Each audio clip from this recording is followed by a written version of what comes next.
If you have the opinion that genocide is taking place and there's people starving and all these sorts of things, I don't understand why you focus on the minutia of, we need this 0.5% more of land versus this 0.5% more of land. Your obligation as a leader is to make that horrible situation stop. And so when you have peace offerings, you take them, because the peace offerings mean you're no longer under the yoke of Israel. You're no longer worrying about whether your people can be fed. And if you get a little bit less than you thought, but a bunch of people don't die, in your opinion, you think you're saving lives, then you do it. That's why. And I don't see that. I don't see that enthusiasm. That's why you never make a good. That's why you would never make a good Hamas leader. Let's go to Dean. Yeah, that's what I was about to say, Dean. If you could. You don't mind my particular perspective, if you could focus in on that settlements issue. I know you like to read a lot about it, and if I recall correctly, a family in the region. So I appreciate your kind of input on that. And then a question I would have for you, noting your particular perspective, if you could wave a magic wand and people had a sales pitch for this, to go to TV consultants and people like that, get the cause on TV kind of thing, what would you say? Obviously, I don't want to hear blow people up, as you might imagine. I don't think you would say that, but I'm kind of curious, what your 60-second sales pitch would be. Yeah. So a couple things, just correction. No family or people in the region. A friend actually. But that's the extent. I think the settler issue. I think. The paradox, to sort of, at least in rhetoric, talk about a two-state solution while encouraging settlers. The paradox is solved by they don't want a two-state solution. And when I say that, it's Netanyahu, it's evident. Ben-Gvir, who's a prominent settler, he encourages it. He speaks at conferences in the region, encouraging settlements. He's the security minister of the administration. The stuff isn't difficult calculus. It's quite simple. I think to the broader point, if I could just touch on something Mark was saying, and he seemingly omitted. Yitzhak Rabin, I think the closest they've been in the last 30-something odd years, 40 years, has been the Oslo Accords. Arafat was down, circa 1993, Camp David, Arafat, Rabin. What happened? It wasn't the Palestinians. It was the Israelis. What happened to Rabin? A radical Zionist assassinated him. Wasn't a Palestinian, right? It was an Israeli. It's always curious how these I don't know if the brother's Israeli, but the proponents for, that it's all the Palestinians' fault that there's no peace in the region. They seemingly always omit this gleaming historical tragedy. I'm not omitting that at all. In fact, there is an annual festival for Rabin. Shut the fuck up. Let somebody else talk. 20 minutes. Furthermore, if we look more into that, what did Yitzhak Rabin's wife say? Who did she blame for the assassination of her husband? Ding, ding, ding. War-mongering, blood-lustful Netanyahu. She blamed him for radicalizing Israel and then cultivating the climate for this type of thing to emerge. This is Yitzhak Rabin's wife. She blames Netanyahu indirectly. She's on record saying this.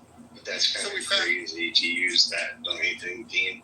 Like somebody's wife who's very upset blames one man for radicalizing a group of people that there's millions of them in the country who believe the same thing. That's like blaming Trump for, No. Yeah. Well, I mean, very sick. It's a truth claim. Either it's true or false. She's saying, yeah, I think there's creep to it. You think there's something as simple as true or false? Again, I'm just citing what she said, and I think there's merit to it, because ever since Netanyahu has exhibited this type of radical zeal, right? We see he is not interested in a two-state solution. He's never been. Now I we're agree. talking about, okay, so you would then it would make sense what she's saying, right? When we talk about this notion of Zionism, I'm not against Zionism. You know, Israel deserves its homeland and so forth. My problem is what I would, qualify as radical Zionism, where they talk about a greater Israel, or to ever sort of expanding notion of your quote unquote homeland. Some hearken towards the Bible, where it talks about the rivers in Egypt to the Euphrates. There are some Zionists, that is their homeland. They look at the Bible as their reference. They want Israel to encompass all of that. This is lunacy. But this is the type of, this Ben Gvir's, he subscribes to this. And he's part of the Netanyahu government. As Harat has said, is the most radical the most right-wing government in Israeli history, right? So when we see all this, and I just want to touch on the title real quick, does the IDF have any rules? I mean, this is how I look at it. Hamas is a terrorist organization, Islamic Jihad, and the IDF are a state-sponsored terrorist organization. No bones about it. No bones about it. And the quiet part's being said out loud when soldiers are coming forth and saying, we were told to shoot hungry, starving Palestinians in a food line. You don't say. I mean, we've known this for however long, anyone that's objectively looked into this conflict, right? So I just sit back and I listen to people trying to gaslight the situation, but it is what it is. Morality, the entire region, both sides are morally depraved. And I think we need to be honest about that. And what does that produce in a conflict? They're all terrorists. They're all terrorists. So that's a scary proposition, but that's what we're dealing with. And this is nothing new, whether it's the IDF using white phosphorus years ago on Palestinians, whether it's, but the fish rots from the head down. When Netanyahu posts October 7th, references the Amaleks and how God told them to be genocided, what do you expect? So anyone that wants I'd probably say the same thing, to be honest. Cool. No problem. But you can't in the same. Hold on. But then no one in the same breath can deny that this isn't a state-sponsored terrorist organization. Right now, we have this issue of the hostages, right? No one talks about the IDF. They have thousands of, according to international law, hostages. They have thousands of Palestinians, some minors, that they are holding under the guise of administrative detention, where there's no sort of judicial reprieve, right? But this is cool because it's Israel. They have thousands. This is the dumb move. You talk for like 6 minutes. This is the dumb move by the Hamas agents. Hold on, this is directly the point. This is you can respond to it. This is the idiocy of paragliding into a music festival and killing and raping hundreds of people, right? The other side that you're going to is 1,000 million times more powerful than you, and now they have your hostage. It's not like Israel went in and murdered in broad daylight. You could say they've done atrocities, all the things you're about to say, you could say that. But they didn't go and ignorant and say, I'm going to fuck your women and kill you, and then expect that Israel wouldn't hold hostages. You understand the difference? It's a dumb move. I'm sorry, I'm not a proponent or an apologist for Hamas. Again, I unequivocally denounce them as a terrorist organization, but I do the same for the IDF. That's my point. All I'm saying is both sides try to appeal to some moral sort of ethos, if you will, where it's apparent that it's vacant in the region, right? All I'm saying is I just appeal to people to sort of remove the scales from their eyes, look at the situation for what it is, don't buy into the sort of rhetoric that Mark tries to sort of espouse. Yeah, I get that. But it's hard to say that they're equal, even though you're right, and they both have moral action. It's hard to say they're equal. No, they're not equal, because if we're looking at the death toll of civilians, Israel's batting somewhere around 60,000 versus 1,200 a la October 7th. So no, it's not equal. The state-sponsored terrorists that are using all types of military-grade armaments, they're decimating a population under the guise they have to eradicate 50,000 quote-unquote Hamas members. Guess what? The million plus that are subject to that siege. Oh well, right? If we got to starve 1.2 million of you to, flush out the 50,000 rats, so be it. If approximately half those are children, oh well. So yeah, you're right. It's not even. What Israel's doing is far more devastating. But what if Hamas gave a shit about their people? Like, what if? You're not getting. That's not my argument here. But then there would be a lot more dead, right? Say that again. Say it again. Let's say Hamas gave a shit about their people. Like I'm not arguing they do. That's a straw man. I'm not arguing they do. No. I'm just giving it. It's not a straw man. It's a hypothetical. It is. I've never said Hamas. When I say that, I didn't say you did. This whole hypothetical has nothing to do with what you said. Right. You're just adding something like that he didn't say. Yeah, so that's not nothing to the do most with constructive thing to say. Because I'm saying it. I'm sorry, Rob. Was I talking? You're just like ruining the convo of like doing something less. Like be constructive, not like No. You guys are ruining the convo by equating two different things that are not equal in any way. I'm gonna land here, if I may. That's what's ruining the conversation. This is the thing that idiots and Luddites talk about, calling these two situations equal. God responsible. Shut the fuck up and let him speak. Thank you. We further see Netanyahu sort of bloodlusting in this quote unquote preventative attack on Iran. He's a pariah. He's toxic. I hope the Israelis do away with him, whether it's in their corruption trial or the next vote in the Knesset, and they get the 2 or 3 votes necessary to dissolve the parliament. They could have another vote and actually have him bags packed, and hopefully he ends up in jail. But anyway, I land.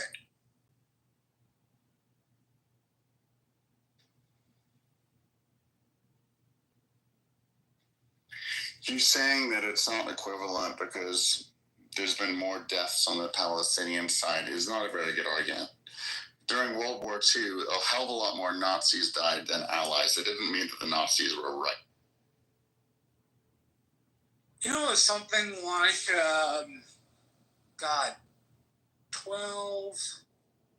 4 million Germans died, maybe 5, something like that. You stack both the Holocaust, where 11 million people were butchered, on top of war dead, and you get to something like 16.5 or 17 million war dead. And they count the Holocaust in the war dead figures. And that's ridiculous. The Russians lost tons of people. I don't know if y'all knew this, but we dropped the bomb partially to let the Soviets know we had it, but also the Soviets were tying down 3 80,000-man Japanese armies on the Chinese mainland. And the Japanese wanted to surrender to the Americans instead of surrender to the Russians. At least as the story goes. I'll find the New York Times article, but it's a fascinating thing, in particular when noting the use of the atomic bombs as a signal to let the Soviets know we had it. Which means that the calculation by the Joint Chiefs on dropping the bomb was not purely a battle decision, which is interesting in and of itself. Yeah, to Mark's point, that's a false equivalence. I mean, during that war,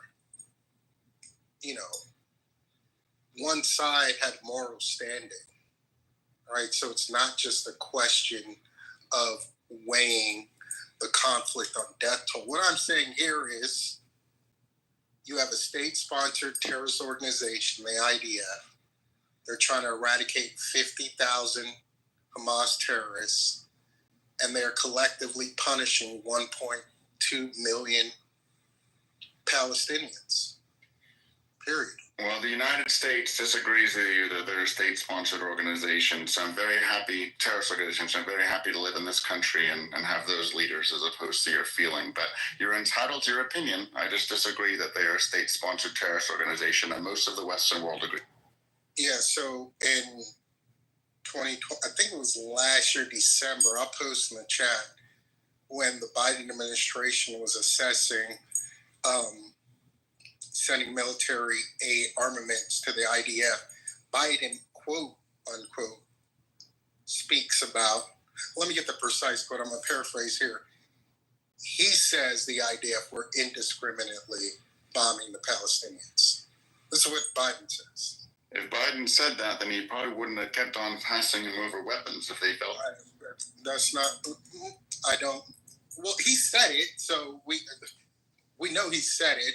Now we can talk about the political pressure that politicians on both sides of the aisle succumb to, and this is only being elucidated with the Ted Cruz and this pushback against AIPAC and this broader dialogue that I'm very, encouraged to see for the first time in my life, that there's a vocal dialogue criticizing AIPAC and the Israeli lobby and their interest in how much they have a stranglehold on our politicians, on our government.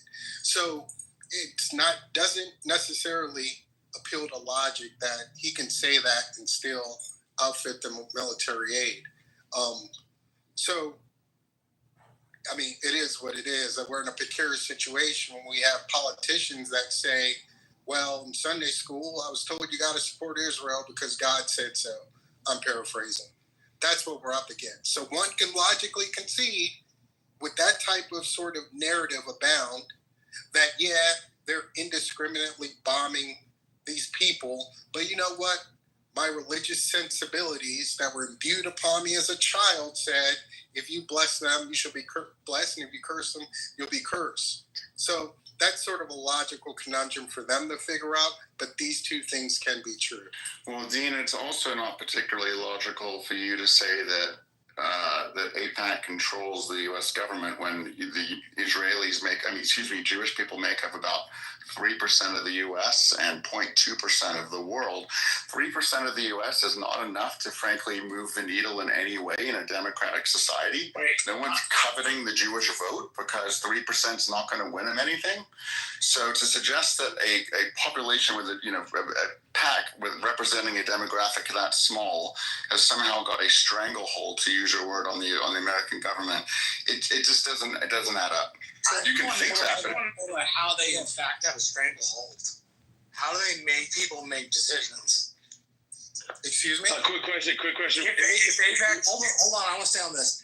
If AIPAC decides things for the American government, I'm curious, how does AIPAC make people make decisions? So a couple of things. Yeah, and Marshall, can I since I am AIPAC, I'm happy to talk. Yeah, Abby, jump in, please. Yeah, explain it. I'm absolutely happy to talk about it. So first of all, there's so much bullshit that I'm hearing on here, and I don't even know what I want to respond to first. But AIPAC is a lobby organization, and I think you should all Google the most powerful lobbies financially in the United States, because it ain't even close to the top. You can get through all the pharmaceuticals, all the insurance companies, the realtors, AARP. We can go through the list, the teachers, unions. AIPAC is way down in terms of how much money is generated and put into campaigns. So that we deal with that fallacy.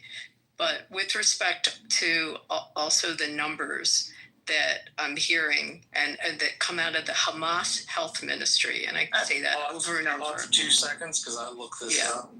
I just wanted to. It's like it's not even close. I know what was raised in millions, and so look at lobby. First of all, make sure everyone understands that we have the right to lobby under our First Amendment and the power to petition our government. That's embedded in our Constitution. And there is nothing wrong with lobbying unless you want to change the First Amendment. That's the first thing. Second thing, take a look at the most powerful lobby in the United States, and go through the list. I mean, we've got realtors, we have insurance companies. So I'm looking at it now, and it comes out of Bloomberg Government, which is what's posted at the top of the room. Key developments that shape lobbying in 2024: technical regulation, healthcare, rulemaking surge, top federal lobbying firms, Brownstein, Hyatt, Faber, and Schreck, revenue $67.9 million. Aiken, Gump, Strauss, Hauer, and Feld. They're law firms, so. They are law firms. They said they were top lobbying firms. Yeah, I mean, With the top of the room. yeah, but they represent, I mean, Brownstein. I happen to know the Brownstein firm pretty well because they have an office here. They represent the gaming industry too. So I mean, the key issues driving lobbying today. Look at money, Marshall. Look at the wealthiest and the most money going into Congress. And again, remember the other thing that people don't understand is that AIPAC only lobbies Congress, does not lobby the executive branch. I repeat, they only lobby Congress, the House and the Senate. They do not lobby the executive branch of government.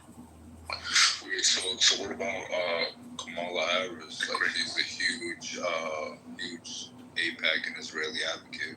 Kamala Harris, when she was a senator, is different than Kamala Harris when she was a vice president. Again, they do the congressional side of our government in terms of lobbying. There are lots of, you want to pick on the Jews, we can pick on lots of different groups, but there are lobbyists that lobby or pretty much, raise money into presidential campaigns. But AIPAC is not one of them. If you want to find a Jewish one, I mean, there's lots of them. There's the the Democrats have one. The Republicans have one. The Asian community has one. The Greek community has one. The Muslim community has one. The Italian community's got one. I mean, let's go through the ethnicities. NAACP lobbies. So my point got hijacked. If I could, and thank you, Ms. Abby, but what I was saying, and I brought up Ted Cruz for a reason. Number one, I didn't say there was anything wrong with lobbying. Thank you, because it's in our constitution. I mean, it's embedded in our. Something is wrong with lobbying. That should be illegal. Do you have the right to petition your government? I'm sorry, I didn't mean to cut you off, but No this is something that bugs me, and Marshall will tell you. Everyone should go log on to the U.S. Constitution Center out of Philadelphia and look at the seminars they do, and there's one on lobbying. So they'll teach you all about how we have the right to petition our government. It's called the National Constitution Center, and their mission statement is the only institution funded by Congress to disseminate information about the Constitution on a nonpartisan basis. So they have Democrats and Republicans who are their honorary chairs. It's run by a gentleman named Jeffrey Rosen, and you can get it on the App Store, National Constitution Center. They do something on lobbying. And it's very good. Again, lobbying, as Abby said, is really only people petitioning their government. If we want to change that, then I guess we could. I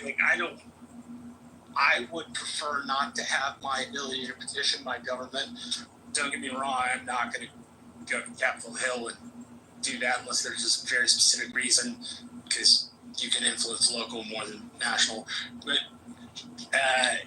the ability to do that, I think, is important. But you don't see an issue when it goes to the highest bidder, knowing that we have a wealth inequality issue in this country, and knowing I think one of the most important things we're talking about politics and this kind of stuff, in particular, if you're talking about campaigning, is looking at campaign finance reports. You really can't have a good grasp of what campaigns spend without looking at campaign finance reports. You can get totals, right? But you don't know whether, say, the National Realtors Association gives somebody money, or say, like, the American Bar Association, or the American Polo Association, trying to get a subsidy for all those drunken, floppy-headed women. So, like, they're all allowed to petition in that way. So I get it, but I'm just saying I think it's corrupt when we know we have a wealth inequality issue in this country where the 1% or the top wealthy in this country, the individual few who owns billions of dollars versus the majority who owns drastically less than that, and we don't have the dollars to lobby the way they do, despite us having issues that we would love to have placed on the forefront. Tell him, why don't So you tell him you where don't- it you started don't with the actually- farmers, Marshall. Like, do you know Hold on a second. You Yeah. don't actually have to. The lie in American politics today is that national is more important than local, and that you can make your impact in 4 years. No, you can't make it in 4 years. It's going to take over a decade. My area voted for the Democratic Party since Reconstruction, 1867 to be exact. We were not able to get that flipped into Republican area until now. The thing Americans want is it to just be solved. That's not what the founders intended. It's not what they intended at all. They intended deep power, real, genuine power was one you had to build from the bottom up. And they used Greece and Rome as explicit examples of good governance, going by the bottom and coming to the top. And I say that to say that, yeah, if you think your impact is on the national side, the priorities are grossly misaligned. You can impact a school board election so much easier than you can impact a national senatorial or House election. And if you, for example, if you get a school board representative, you can pawn that off into getting a city councilor. You can pawn that off into getting a county councilor. You can pawn it off on getting a county judge, right? You go step by step. And going step by step does the process the right way, number one. Number two, it gives you what I call deep power, which is real, genuine power. The problem is this takes time. Americans don't want to spend the time. Now, sometimes there are good reasons for that, i.e., like a mom and dad who work 40 hours a week and they got 2 kids and they come home and they're, trying to cook dinner and like watching the news or listening to that kind of stuff is the last thing they want to do. There are genuinely good reasons for that. But building local power is how you affect the national. I had a teacher who used to say, constitutional history teacher, you want to quit government, get a dictator. Until then, we have what we have. And his point was that coming with that sort of 4-year turnaround timetable puts you at the mercy of something, whether it's whim emotionally or whether it's like the whim of society. It doesn't function well. But I say all that long spiel to say, I hope you'll get involved locally, and I hope you'll take the time to see a return for your work. I promise you it is worth it. Like, absolutely 100%. Marshall, the largest lobbyist in the United States is the U.S. Chamber of Commerce. Second Interesting. is the Pharmaceutical Research and Manufacturers. Third is the National Association of Realtors. I mean, these are 19 million, 12 million. I think I'm reading this right. Maybe it's more. National Association of Realtors, then Blue Cross Blue Shield, American Hospital Association, American Medical Association, General Motors, Meta, Business Roundtable, AARP, CTIA, American Health Insurance Plans, Amazon, Pfizer, Novartis, American Chemistry Council, Pharmaceutical Care. I mean, it just goes on. That's what we're looking at. Hold on, 12, real quick. Go ahead, Red. There's a bit of sleight of hand going on. Brother asked me how could he said the Western world disagrees that the IDF are a state-sponsored terrorist organization. I paraphrased the quote from Biden. He said, well, he still gave him the weapon, so he couldn't believe it. He said something along those lines. I said, well, you have... With dementia or with a real mind when he said that? I mean, real mind, I think it was... Yeah. I mean, well, listen, the chickens have come home to roost. We have IDF soldiers talking about they were instructed to purposely shoot down. Well, Dean, I don't know where you're getting your bullshit from, but it's One mic, Can I finish one mic on D. But my broader point, after he said essentially that's irreconcilable, Biden says X, but he still follows through with the weapons. And I said, well, like AIPAC, this discussion of AIPAC and their stranglehold on politicians in the government, citing Ted Cruz. These other, first of all, AIPAC, they seemingly lobby on behalf of a foreign government, right? Cool, no problem. That being said, they're not in competition with the NRA or Pfizer, Big Pharma, whatever. This is sleight of hand. This is not detracting from my point. Yeah, it does. How can they control the government if they're not the largest lobby? a lobby. If I could So after the fact that they don't have to register before and after, But why would you add that to hair? Registered? Can I land? You guys let them land? Yeah, many things can be true. Politicians, well, principally Republicans or in a few Democrats, they're in the pocket for NRA. Both parties are in the pocket for Big Pharma. Both parties are in the pocket of AIPAC and other pro-Israeli lobbyists. This is just a fact. When you have a mayor, a primary for mayor in New York, and all of them are asked, where's your first trip? And they seemingly are compelled to say Israel, and the one individual who doesn't has this undue scrutiny cast upon him. This is telling you something, right? It's telling you, it's supporting my initial point that there is a pro-Israeli lobby that has its tentacles in our government. Hold on, Abby. Tell you that AIPAC is the American. What's it stand for? What does it stand for? Do you know what the acronym is? American-Israeli policy. Right, it's the American-Israel relationship. Okay, so hold on a American-Israel second. relationship. Let me finish. So what I'm Gary, saying. hold on a second, Mark. This is quite important. It does matter what their lobbying pursuit is. If you're going to say the American government is controlled by AIPAC, you better have some campaign finance reports to back that shit up.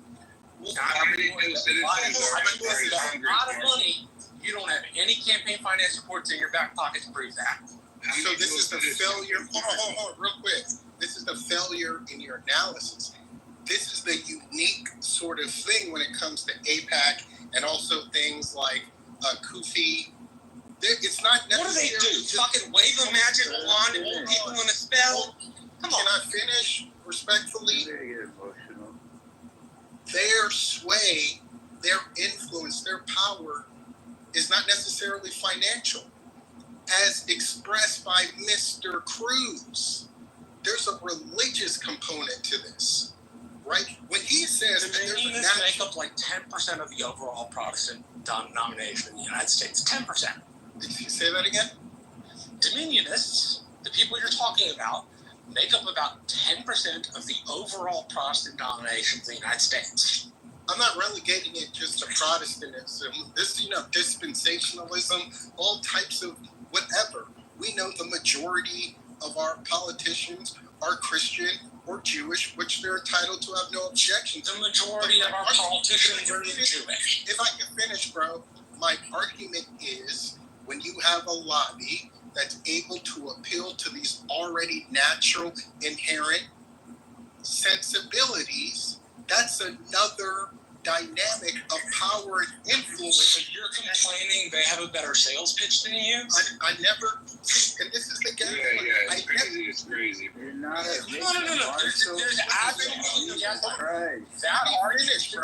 Don't have a better sales pitch than the other person. Let me finish. You have to let him finish. Yeah, you You're cut me talking off. way too much. Bro. My argument has never been lobbying is bad. I never made any of those points. He said, how can you reconcile Biden saying Israel is indiscriminately, the IDF for indiscriminately bombing the Palestinians, and yet he still gives them weapons? Then I proffer forth this argument. Well, there is this lobbying in our country that has this disproportionate amount of power. I never said it was wrong. I never said it's illegal. I never said it's against the Constitution. But it is an element that we have to acknowledge when analyzing this conflict. And shout out to Tucker Carlson, Candace Owens, Steve Bannon, and the like, who are highlighting this explicitly. That's my point, bro. Wait, you're going with Candace Owens, the woman who argued over the numbers of the Holocaust? Like, that woman lost all credibility with me the moment she started making accusations that it wasn't 6 million Jews, it was like 5.5 million Jews. It's like 4.75 million Jews. It's dumb. It's not an academic argument. She shouldn't be respected. Once you attack her argument, bro, Exactly. you're talking about. You're not even. Candace Owens doesn't make you. No, what I'm saying is that Candace Owens is willing to make that argument, then nobody should take her seriously because it is something that is not in dispute. It is something that people have a chip on their shoulder that Jews have in dispute. Yeah, and Dean, Abby literally just said that APAC, which is And by the way, they pitched the legislature, not Biden. So your whole point about Biden is, yeah. Thank you.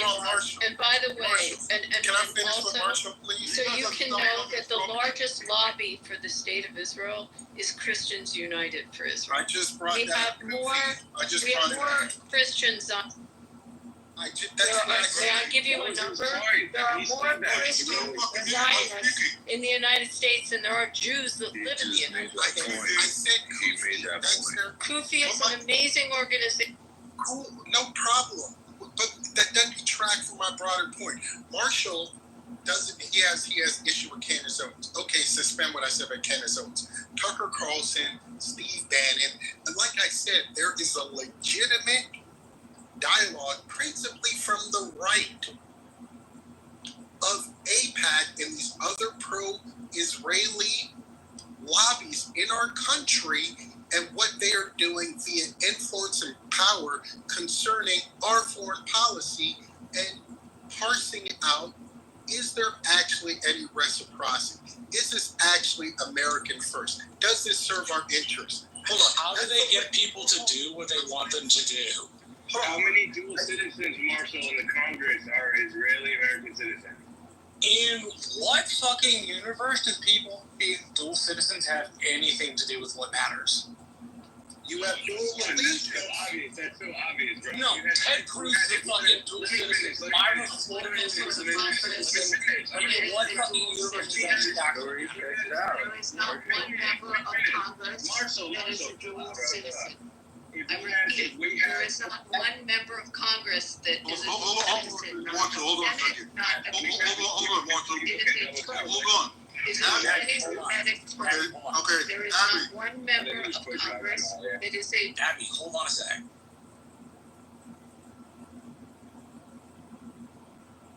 Instead of calling me a Jew hater, I send you to the goo because you won't stop fucking interrupting.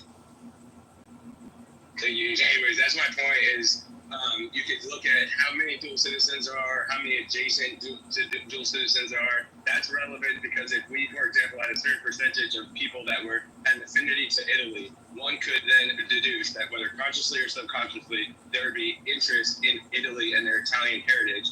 And that is the same thing that's happening with Israel. And it's quite obvious due to the overrepresentation of Jewish people in power. And didn't Donald Trump... The overrepresentation of Jewish people in power in Congress? Let me finish, Marshall. Yes, there's many Jewish people in Congress. Have you looked at the numbers of Jewish people and the overall numbers of Congress regarding Donald Trump has a rabbi and a Christian pray at his. You're missing the point. No, you Jews make up something like 25 members of the House and less than 10 members of the U.S. Senate. And what is their power and influence, Marshall? Like, you keep doing these side maneuvers with the emotion. They're not side maneuvers. I simply don't agree with your argument. It's the same tactic that you AIPAC lobby has it's an emotional part of your language. Tell me how AIPAC gets a I would love to hear his argument, Marshall. I would love to hear his argument. Exactly. Thank you, Haitian. But it's the same type of sentiment and rhetoric that is meant to throw people off that Marshall deploys, Abby, and Mark. And it's all part of the same type of rhetorical maneuver to throw people off and force us, in this case, Dean and myself, to match their energy, which is not a constructive conversation and what I would much rather not prefer to do. So when people use that, it's a clear sign that you're getting close to something that's sensitive, and it's a defensive mechanism. So I rest my. Is what you said true? Is there really not one member of the House or Senate that has dual citizenship? Is that true? Ted Cruz is a dual citizen. He has both Canadian and dual citizen. He has both Canadian and American citizenship. What about My point was, if you're going to complain about members There's of not Congress, one member that is an Israeli citizen. I happen to know the highest ranking dual Israeli citizen in U.S. government, and the person is a U.S. attorney in a Western state. There is not a member of Congress or the Senate that has dual citizenship. It is a trope. It is an anti-Semitic trope. It's a very dangerous trope. And that was true. It would mean a lot. You can bitch about all you want about Israel, but there is not a member of Congress, I repeat, Senate or House, that has a dual citizenship. None. If that's true, That is true. literally blows apart a whole bunch of narratives that I heard. Ricky, So we should ask ChatGPT. 150. Look, I'm a gambling woman. I'll put a lot of money on it. There is not one. You try to find one because you will not. There are Jewish members of the House. There are Jewish senators. We have Jewish members of the Supreme Court. We've had Jews on the Supreme Court for a while, since I think Louis Brandeis was the first. And we've had Jewish senators and we've had Jewish members of Congress. We've had Jews that have cured polio. I mean, I don't Wow, I just checked. have to apologize for any of this. ChatGPT bizarre. says you're correct. I absolutely know this. There are none. I know the highest ranking It says zero. person in the United States government that was born in Israel, and it is a U.S. attorney in a Western state. That's Abby, do you think the Jewish space lasers shot ChatGPT and made it say that? Ricky, Just you a fell question. asleep in a room the other day, and I needed you. I didn't know how to Sorry. wake you. It's a Hey, Abby, can I ask you a question? It's Ella. How are you? hey, how are you? Good. I'm good, thank you. Quick question for you, and this is not to be, contrary at all. It's just a real genuine question, which is, wouldn't the fact that all Jews have the right of return to Israel make dual citizenship No, redundant? you have to apply for citizenship. You don't just land on the shores if you make Aliyah and become a citizen. You have to Right. apply. You have Right. a process to go through. No, I You have to that's apply. right. And not all people, I mean, there are criminals that have been not given citizenship from different countries. You don't automatically get it. You still have to apply and go through the process. Has anyone who's a member of Congress done that, either Senate or House? No, they are not. In this present government or the prior Congress, the 118th, and now we're in the 119th, and go to the 117th, we can go back. There is not a member of the House or the Senate that is also an Israeli citizen. Okay, so Now, whether Ted So- Cruz has a Canadian, that, or if someone might have a European, be a member, also within EU country, I don't know. But with respect to Israel, again, the person that is the highest ranking is a U.S. attorney in a Western state. no Jewish person in America has made Aliyah. You can make Aliyah. It's a beautiful thing to do, but you don't land on the shores and become a citizen that day. You have to apply. What percentage of Congress is Zionist would be the other question. The Christians, there's a Christian majority in Congress and in Senate, and there's overwhelming support for the state of Israel from obviously almost every Republican, except like one or two, and that might be Massey, who doesn't vote for anything, and the majority of the Democrats in Senate and in House are pro-Israel. So whether they self-identify or how they identify, you'd have to look at their campaign statements or their missions, go on their websites. But with respect to voting for Israel and supporting Israel, it's overwhelming in both chambers. I think the bigger question I have here is the fact that... And they support an ally. I mean, I don't understand why there's this horrible pushback against an ally, a close ally of the United States. I don't think that's a problem. I'm just going to interject quickly. So AIPAC does not need to register as a foreign actor. They're not a foreign actor. It's the American Israel. Wait, one second. Hold on. Let me finish.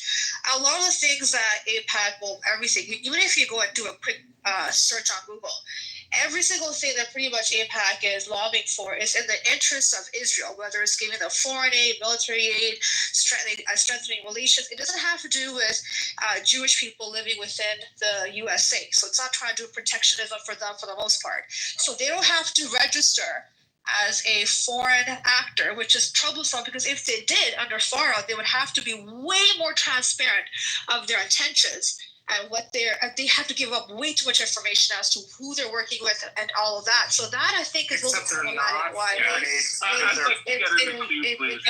American citizens, just like myself, exactly. that knock on the door. It's not about the citizens; it's what they're advocating for.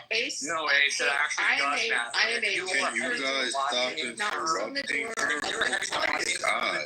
Want to know how it operates? I'd like to get in the queue. Did she land her plane? Did she land? A lot of people are talking over each other. Hold on. It's one mic on Abby. Hold on. Go ahead, Abby. You're talking to someone who knocks on the doors of my members of Congress. I knock on my senator's door. I do fly-ins into Washington. Have you ever lobbied? Has anyone on the stage ever lobbied for anything? You get 20 minutes. Very rarely do you actually get the member of Congress or the senator. You usually get a staff member. If you're lucky, maybe more on the congressional side, you get 20 minutes. Most of the times I'm there, there's someone from the Veterans Association. They're waiting for their 20 minutes. I mean, you're there throughout the day. There's lobbyists throughout the day in the halls of Congress. When you go through Congress, that's who you see. You see people knocking on the doors. No, they do not. We are American citizens that are going in and asking for to strengthen the American-Israel relationship. That's who goes. I mean, I'm not a professional lobbyist. I go and I knock on doors when I go to Washington and I ask, just like Elle, you could do it too. You can, except your person in Minnesota, I wouldn't suggest it. But anyone can do it. Mark can do it. You can, Dean, whoever, whatever floats your boat, you can go knock on the door of your member of Congress. So Do you have dual citizenship? I know. My citizenship. I know what you're saying, but what I'm saying is for sports teams. That's about it. I'd like to address something that's been said a few times. I want to circle in on a couple things. First of all, if you're lobbying, by the way, Abby, I will add that you never meet the congressmen and the senators. You don't want to. The congressmen and senators have basically outsourced foreign affairs to their staffers. They're focused on important domestic issues. So their staffers are more influential than even meeting a congressman. They do whatever their staffers tell them. But I want to explain something. The U.S. benefits as much from its relationship with Israel as Israel benefits from the U.S. It's a two-way street. I'll start, in every area, agriculturally, medically, technologically, militarily, intelligence-wise, strategic, etc. Israel shares intelligence with the USA that's probably the equivalent of 5 CIAs, okay? every mission, right? U.S. makes the weapons, the planes, the system, sells them to Israel. After every mission, Israel is recording data. Every day they're sharing data. They're sharing billions of dollars of improvements with the USA. I could go down the list of all the cooperation. It's not at the executive level. It's at universities, it's military, it's companies. Right now, this year, private equity tech companies are investing more money in Israel this year than they did last, despite October 7th, despite the wars. In fact, I would say it's because of the wars. That's where the brains are. Google, Apple, Microsoft are all building huge campuses in Israel. So, yes, Arabs are lobbying too. Unfortunately, they don't bring as much to the table as Israel does. And that's a sad reality. But you can't blame Israel for being ahead of the curve in science, medicine, agriculture, water desalination, etc. So that's the basis of it. Not because Jews know some mumbo jumbo. Jews don't hypnotize politicians. Jews don't have some spell. You're casting a spell right now. Name one thing they've done in agriculture. It's good for America. It's good for America. Thanks for letting me speak. So, God bless you. Help propel our imperial interests forward in the Middle East by being a very strategic place, being a democracy. It does quite a fit for us as a trade partner. I like that. That is, I think, quite important. I do want to touch back on this thing about AIPAC registering as a foreign agent. They don't need to. They're headed by Americans. Americans have the right, if they so like, to argue for another country. Now, if they're arguing specifically on behalf of that other country instead of, say, in friendship with that country, which is what AIPAC does, then you're not allowed to do that. But if you are advocating in friendship, then one is using their First Amendment right to do so. I would also point out, if we're going to say that the Israeli lobby happens to have this just like mesmerizing effect on American politicians, then we need to track what they spend. And as we did already, they're not even in the top 10 worth of lobbying. And what those other lobbying firms spend matters. It tells you what Americans consider important and what the American government considers important. And what they consider important is not AIPAC, notably. And so to argue as such is, I think, bad faith at the very best. That's false. Again, like I said, AIPAC and these pro-Israeli lobbies, Israel lobbies, they occupy a unique position. And I reiterate, when you have someone like Ted Cruz that tells you, you just appeal to his religious sensibilities, he's on board. I would submit to you, AIPAC wouldn't have to give him a dime. Yes, because Ted Cruz represents all of the American evangelicals in the country. Let me finish. So well, how about you not make wild assumptions? All right, cool. You can correct me when I'm done, bro. I will wait till you're done. He doesn't cut you off. Yes, what? My point is, to lobby is to attempt to wield influence to achieve an objective, period. Now, routinely, typically, money's the best sort of medium to fulfill this objective. But I'm telling you, AIPAC, they have religion on their side. As kooky as that sounds, I think if you watch the Tucker Carlson Ted Cruz interview, it's not so kooky, right? He's telling you he already has the inclination, right? It is not rational, right? So all you have to have is a group that's able to appeal to this, and voila. That being said, I'm not against it. It is what it is, right? I'm not saying it's illegal. I haven't made none of those arguments. All I'm saying is this is something I think we need to acknowledge when we are analyzing our politics, our foreign policy, our politicians, their motivations, etc. That was my only point. Okay, in that case, I think I owe you an apology. I did not mean to be so hard on you. I did not realize that was your argument. While I don't agree with it at all, I can understand the point you were trying to make. So please accept my apology for being such a boorish ass. Appreciate you. What I'm talking about, progress. Let's keep it moving. I'm interested in your perspective, Marshall. What was your takeaway when Carlson was prodding Ted Cruz on AIPAC and his sort of inclination towards Israel and support? What did you take away from that interaction? That he was too religious for me. That he was as religious as I'd seen him a couple of years ago at an event. No, not a couple of years ago, like 4 or 5 years ago at an event. And I am definitely uncomfortable mixing faith and government. Don't get me wrong. I don't think it's wrong for somebody to have a faith and then participate in government, right? I think it's wrong for one's faith to explicitly guide all the decisions they make and to justify their decisions per their faith. I think that's not helpful. Isn't it? The Catholic Church tried that and it didn't work. And one more follow-up. Hold on, real quick, Abby. Marshall, I got a follow-up. Marshall, do you think what you saw exhibited by Cruz, do you think that's unique to him in our the political framework, in our politicians? Do you think it's unique to Cruz? No, if you're talking about Bible Belt folks, you'd probably get about half the folks. Abby, what was your question about? I said, religion? what if you're requesting because your faith is under attack?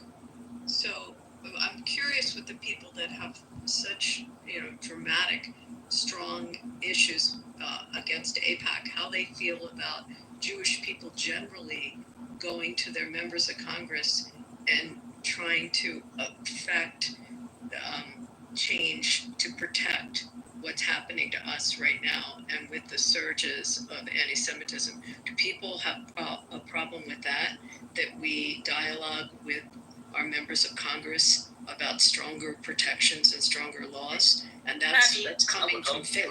So I'm just curious. I'm curious. I think that's fine. I think that's completely fine because I think protection of Jewish. Abby, can I please finish? Thank you. It's to protect. Well, let me finish. It's to protect what's happening to. It's protecting what's happening to Jewish people within America. Absolutely, that I think is completely fine. But it's not. Hold on. Let me finish, Abby.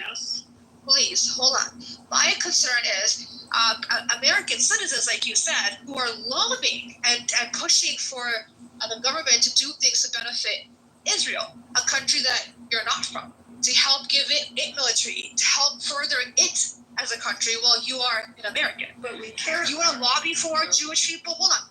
Well, wait 1 second. You want to lobby for Jewish people within America? By all means, that is that's fine. I think that's great. That should happen. But to be pushing for money, aid, and all these benefits for people in Israel while you're an American, I don't understand that point. So you would want to push for. How do you feel about the Filipino community lobbying for aid or help in the Philippines, or the Puerto Rican community? Are they registered just like everyone else, knocking on doors? Puerto Rico is a Commonwealth of the United States. Right. Yes, I'm just here right now. The Puerto Rican community definitely lobbies in Washington for more assistance, especially after that the hurricanes and. Right. No It's like a false question. equivalency though, because Pick a country. Let's pick a country and. The thing would be overlook, how much No, dollars no, you're no, no, looking no. at, and then oversight of those dollars. That's the piece. Anyways, that's my point. It's the total dollars and then the oversight of those Well, dollars. the Egyptian community in the United States doesn't care about that Egypt gets its aid that it gets, or the Pakistani community You're in making the a United false States. equivalency though, because How is it a false equivalent? it's aid that people And are by the way, using do you know for what their own protection percentage and of the Israeli, and there's, I will tell you that there's a discussion as to whether Israel even wants to continue to receive the aid that it gets, because it's a very small percentage of their military budget now. It used to be a much bigger percentage, but the country's GDP and what comes out of their country with their inventions and their tech. So the has APAC changed can't their be dynamic. demolished, right? So hold on, so APAC doesn't have to exist anymore. I didn't You're not finish. having to log With I respect know, to, you interrupt me all the time. You do it all the time to everybody else. Well, So please have the same energy.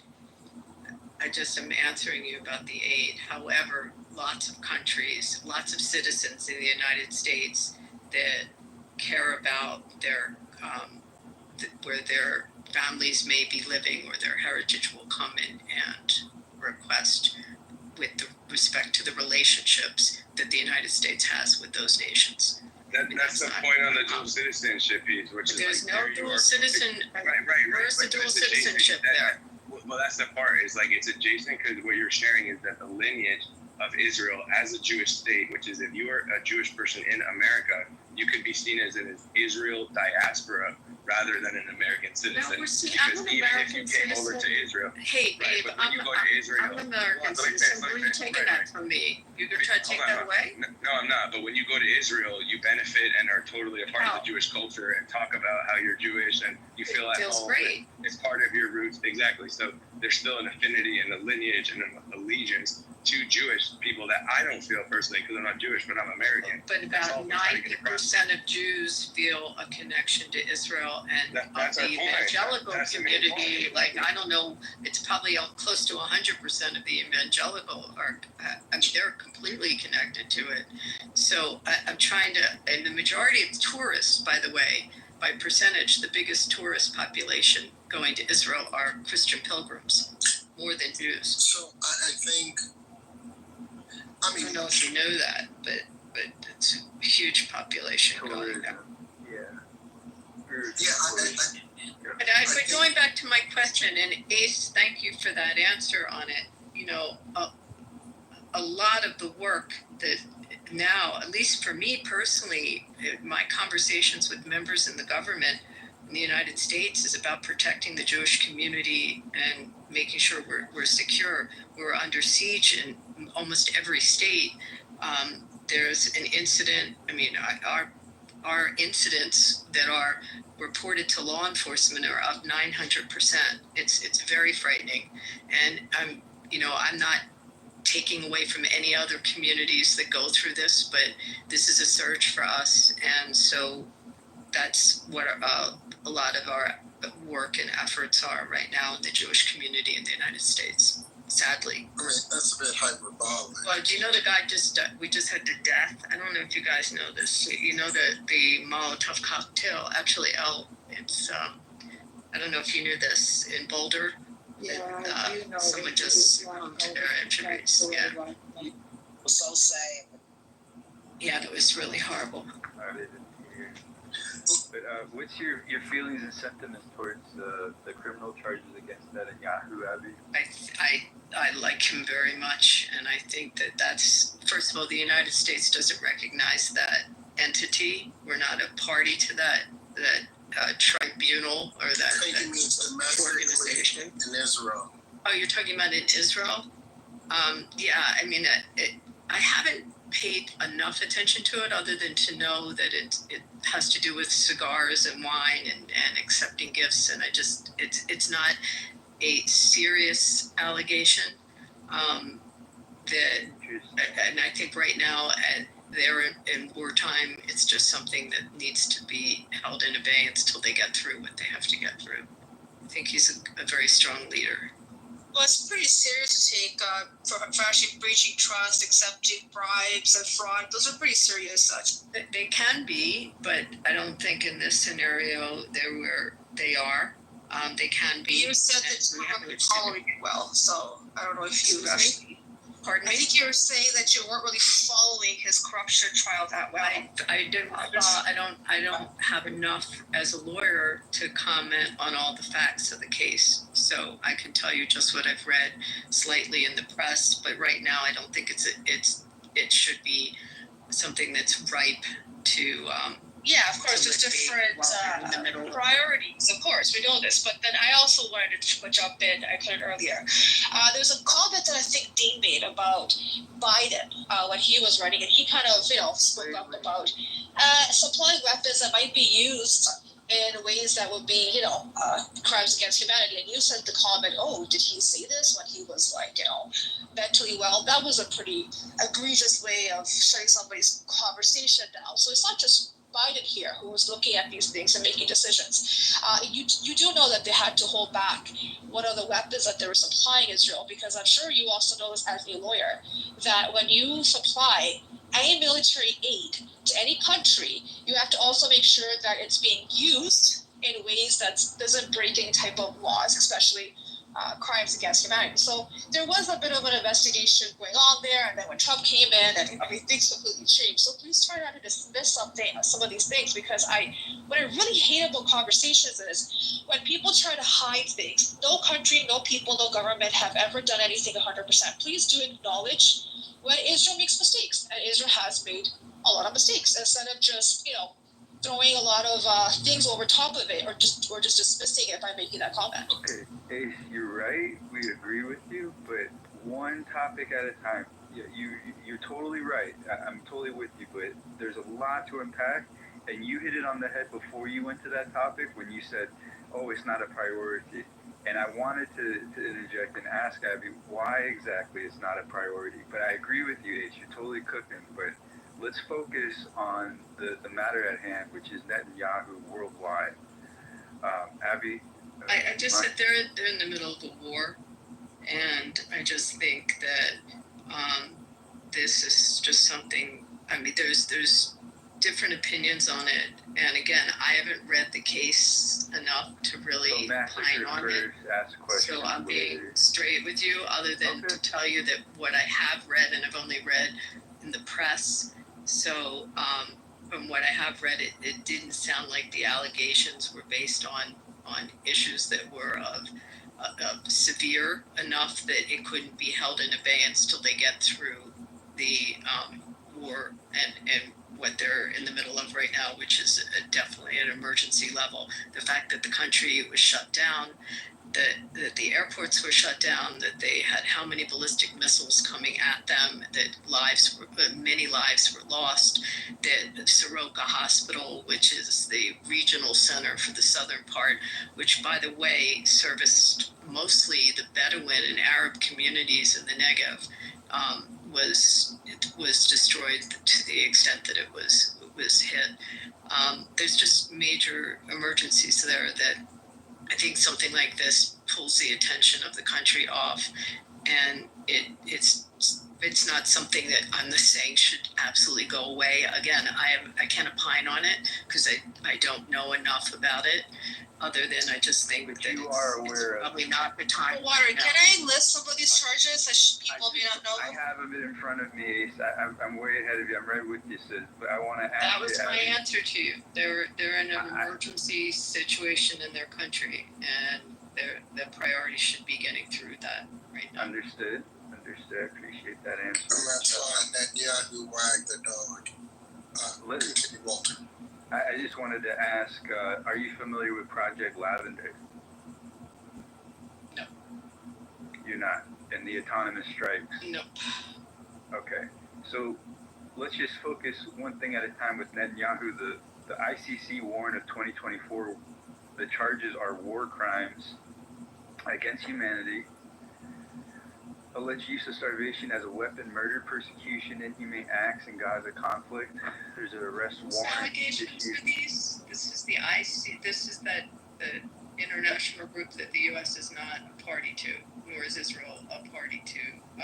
Is that who you're talking about? You're conflating two different things. You're talking about that's the ICC. And no, now they're two different things. You want me to? Okay, we can focus on the internal stuff in Israel.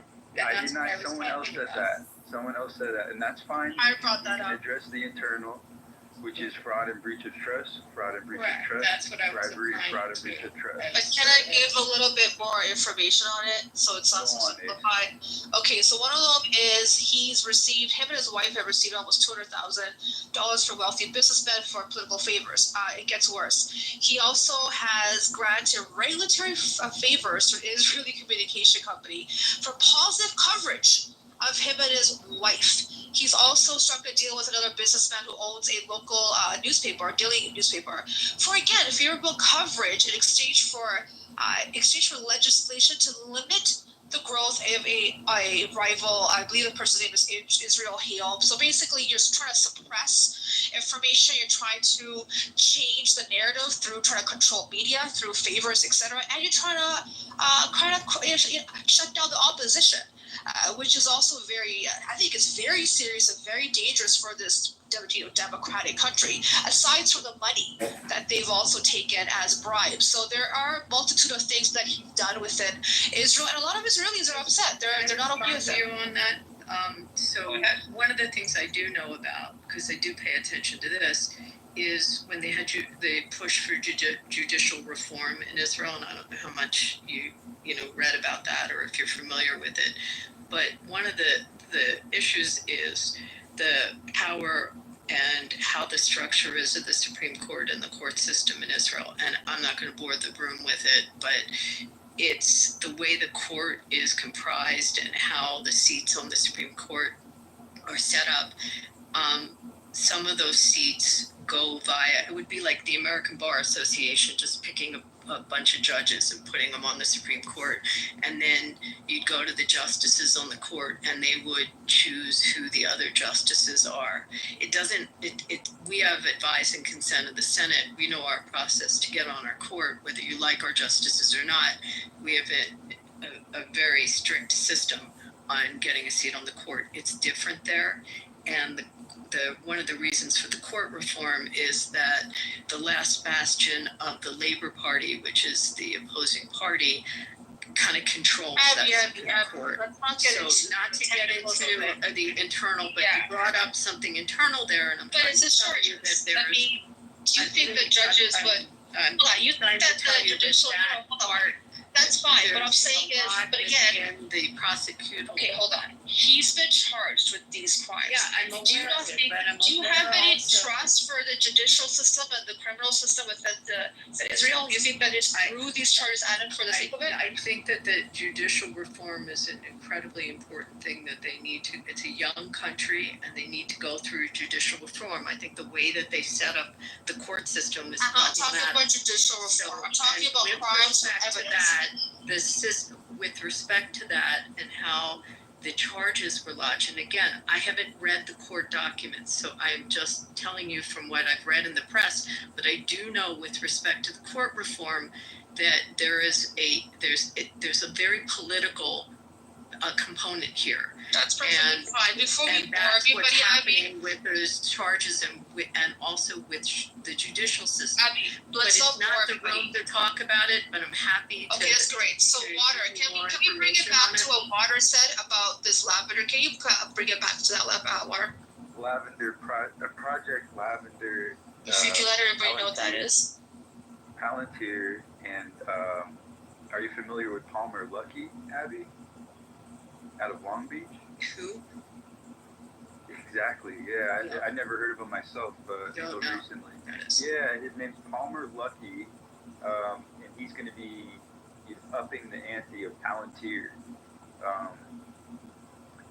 He's the man that created Oculus, and after he sold his company, he got heavily involved with the military and developing the autonomous strikes of civilians.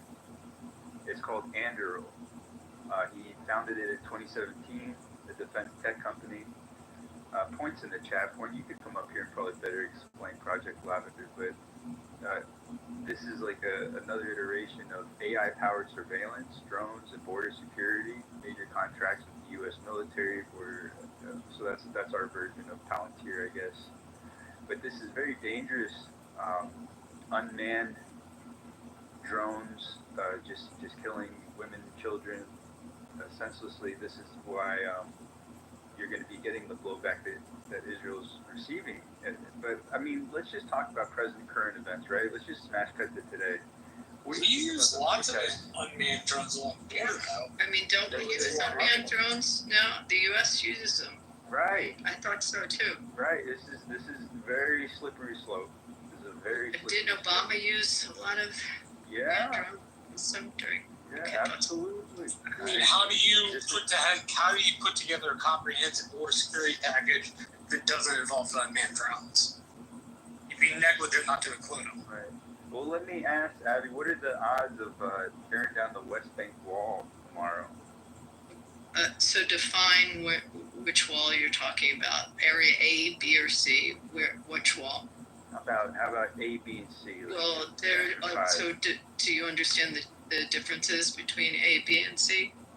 I mean, have you been there? Like, have you been to Ramallah or to any of the areas over the Green Line? So they're one is controlled entirely by the Palestinian Authority and policed. Let's just break this down. Area C is what we need to get rid of. No, well, you do, but in your mind, but not me for the Palestinians. Not for me. Ancestral homeland. So, really? So under that guise, we're just gonna throw people in their homes. However, I'm not in here to discuss I did not come in here to do that. I heard you ask a question about AIPAC, and I was trying to answer that. I don't want to get in an Israel-Palestine discussion, but if you ask me the question about the wall, there are different areas within Israel. I do know that prior to the wall going up, the biggest issue and what instigated that wall, why it came about, were all the suicide bombings that were going on within Israel, and it was like an epidemic level. And part of it was to deter the entrance because of the suicide bombing. Abby, can you explain the 800,000 illegal settlers? That's where hold on a second. The wall came. That was the. I'm just talking about with the wall that you can control, Abby. Like, is it very possible within the week's end that we get that wall knocked down? That I can control. I can't control. I wish I could control the wall in Texas, right? Hey, how big's that wall? I mean, it works. It does exactly what it's intended to. Doing what it's supposed to do. Well, the idea that it's some sort of medieval torture device, I think, greatly underestimates what its use is. Border Patrol asked for it specifically for about 35 years, so it could function as a funneling. I don't know what. We can talk about Mexico later, but I'm just talking about Israel and Palestine, and what are the odds of Israel knocking down that wall, like the Berlin Wall? Well, not very likely. Well, why would they limit the security of their country when they had that problem of suicide bombings? I mean, I have a friend who lost his sister-in-law on a bus in Jerusalem that a suicide bomber entered. I know people that were sitting at a Seder in Ra'anana, and a suicide bomber came in and blew up the Seder. I mean, why would they put their country at risk? Would we put our country at risk, or do other countries, should they be at risk? If you have really on your border someone who's committed to. I mean, so they stopped. I don't know statistically. Someone can help me with the statistics, or I'd have to find this for you. The amount of suicide bombings after that had gone down exponentially after the wall was put up. Abby, I see what you mean by protection, but October 7th. Well, I mean, there was a military. There's so much hair. Can I get $1 for every time you guys talk about country? Can y'all hit that cash app, please? Thank you. At the borders, the security. Yeah, we're talking about security. Yeah, because it's my birthday, October 7th, and I want $1 for every time you guys say October 7th. Thank you. Adele used to be on the app with. Oh, hey, Point, how are you? Stupid asses. Yeah, can you make the stage up? Because I'm getting tired of this bullshit. Stupid asses. Debating with the Zionists is like trying to nail jelly to the wall. It's messy, it's pointless, and everyone knows you're wasting your fucking time. Notice how quickly she ran when you mentioned lavender. She's trolling you. She's been trolling you. But she can't fucking troll me. Stupid asses. Stupid asses. You killed 400,000 in Gaza, then you go mention, oh, did you hear about Boulder? Shut the fuck up. Me triggered? I don't get triggered. It takes me a long time to get triggered, Point. Tell these people out here in the goo. I Y'all still doing the same thing, both of y'all, just back and forth. Like, y'all don't get tired of fucking talking? I know it's an audio app, but damn, go drink some fucking water. The fuck? I just want to say, yo. You too, water. Go take a fucking mushroom. Go get some water. Hold up. Let me just dehydrated. Call the police on point. We need the police in here. Doing the same thing now. El Dildo, El Norma, whatever his name. Cool. Go suck on a cock, okay? Right. Yeah, no, but Abby, I mean. Same talking points. You're reading from the script. They get paid $30 a day by APAC, and this is what they do. I don't need pork chops. Sorry, you got the wrong one. I'm Puerto Rican, but I don't eat pork. All right, thank you. Abby, if y'all really cared about border security, you wouldn't have fucked with Iran, wouldn't you? Right? So that's the point. The balloon is off the road. I know, Mac. You are Trump's cock. Because there's an American. No. We didn't slap first. And I watched Americans. Your mother sound like a man. You deflected. Abby, you're not running for president. You realize this, right? No. And interest in never being in a government position. Thank you. She said, she's never heard of Iran.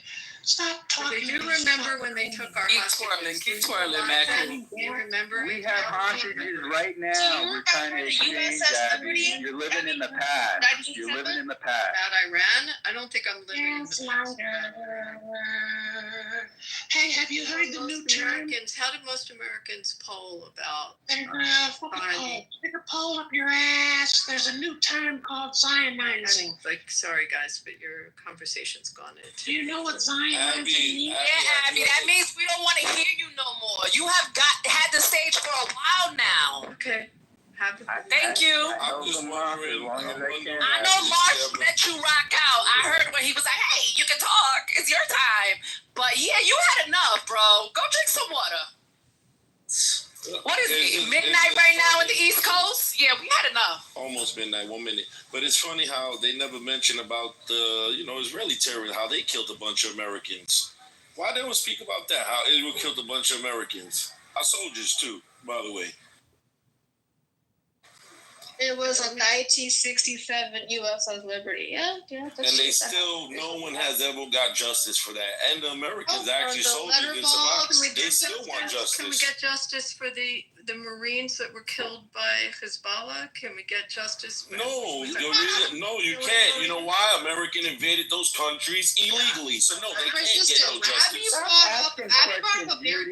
So let's get justice for the killing of the diplomats in Saudi. After that, can we get justice for? Why? Can I ask you a question? Hold on. Can I ask you a question? Why didn't America and Israel invade Saudi Arabia after 9/11 when everyone knows? Saudi government. So hold on. So you saying the American government didn't say that nine of the hijackers were Saudi Arabian what you call it, citizens? Saudi Arabia. As a matter of fact, are you going to answer the question? Did the United States say the identity of 9 of the hijackers were Saudi Arabian? Yes or no? Government of Saudi Arabia. Once again, were 9 of the terrorists that hijacked the planes? Were they? Do you know about Bin Laden? Were they Saudi citizens? Yes or no?